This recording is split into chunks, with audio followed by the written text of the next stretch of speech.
បាទសូមជម្រាបសួរបាទបងប្អូនដែលគោរពស្រឡាញ់វត្ថុស័ក្តិសិទ្ធិទាំងអស់គ្នាបាទថ្ងៃនេះបាទខ្ញុំបាទបង្ហាញរូបឲ្យភ្ញៀវបាទបងប្រុសនៅខាងចောင်းចៅបាទដែលគាត់កំងឈុតជាមួយព្រះអង្គចាញ់មាបាទហើយនឹងព្រះអង្គឯខ្លះទេថ្ងៃមុនបាទខ្ញុំភ្លេចបាត់ហើយបាទហើយនេះគាត់កំងថែមមួយអង្គទៀតបាទព្រះអង្គសាមេត្រីបាទຂະណាត់តាំងអាសនៈបងប្អូនបាទប្រភេទឈើកញ្ញូងបាទប្រភេទឈើកញ្ញូងឈាមមាន់បាទហើយ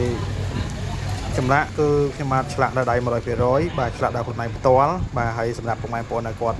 បាទមានចំណាប់អារម្មណ៍ចង់ឆ្លាក់បាទឬក៏មានឈើឬក៏កំងឈើខ្ញុំបាទអាចចាត់តមកខ្ញុំបានបាទនឹងលេខ Telegram នៅខាងក្រោមបាទហើយនេះគឺយើងមានបញ្ចុះបាទបញ្ញាក្អែកបាទ9មុខបាទជូនឲ្យគាត់បាទមានបញ្ញាក្រងបញ្ញាមានបញ្ញាភ្ញៀវបាទបញ្ញាទូតព្រៃបញ្ញាអីផ្សេងទៀតបាទខ្ញុំអត់បានចាំបាទថ្ងៃខ្ញុំកត់បើសារខ្ញុំអត់បានកត់ទុកបាទប៉ុន្តែសិតតែបញ្ញាពិសេសដែលយើងបញ្ចុះចូលបាទស្អាតបងប្អូនមកហើយប្រភពបាទព្រះអង្គហ្នឹងគឺគាត់ញញឹមស្រស់ស្អាតបាទហើយសម្រាប់ក្បាច់រចនាវិញបាទគឺយើងលម្អិតបាទឲ្យគាត់បាទស្អាតហើយនិយាយចាំទៅឲ្យអស់ពីទឹកដៃខ្លួនឯងអស់ពីចិត្តខ្លួនឯងថាស្អាតបានបង្ហើយខាត់ឲ្យស្អាតឲ្យភ្ញៀវបាទបើមិនស្អាតទេគឺនៅតែខាត់ដែរនៅធ្វើដែរស្រីចុះស្រីឡើងនៅអញ្ចឹងបាទថ្ងៃស្អាតណាស់បាទហើយសម្រាប់កម្ពស់វិញគឺ2ទឹកបាទ2ទឹក5បាទនឹងបាទក៏2ទឹកកន្លះបាទព្រះអង្គស្អាតមេត្រីបាទ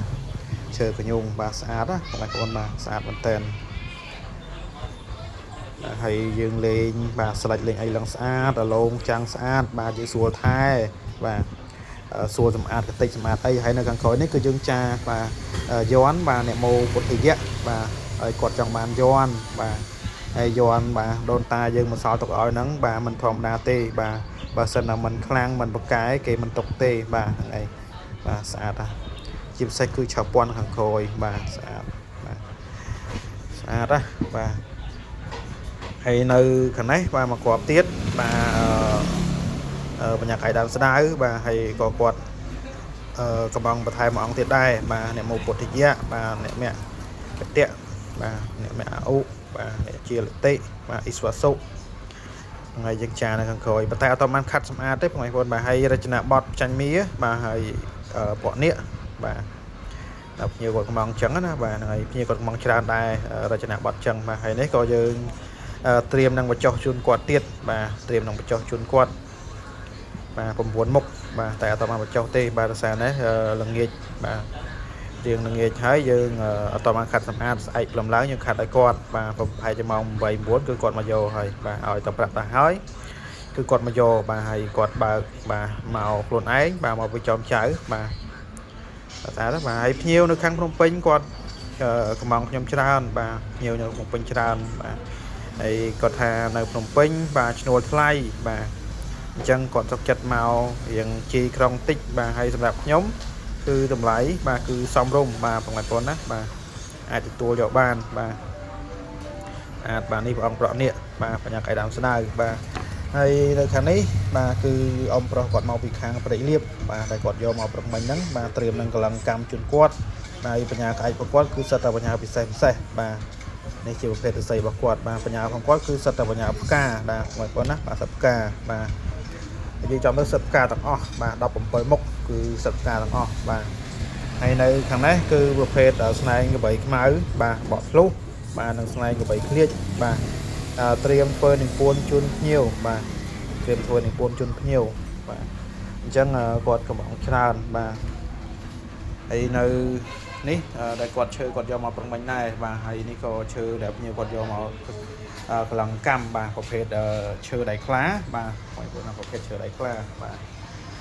ហើយនៅ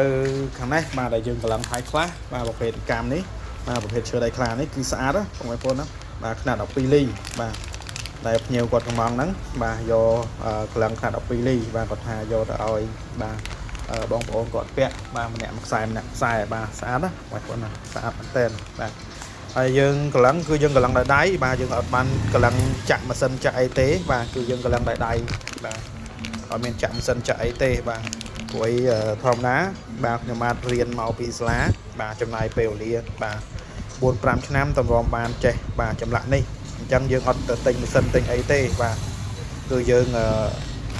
ឆ្លាក់ដោយដៃផ្ទាល់បាទ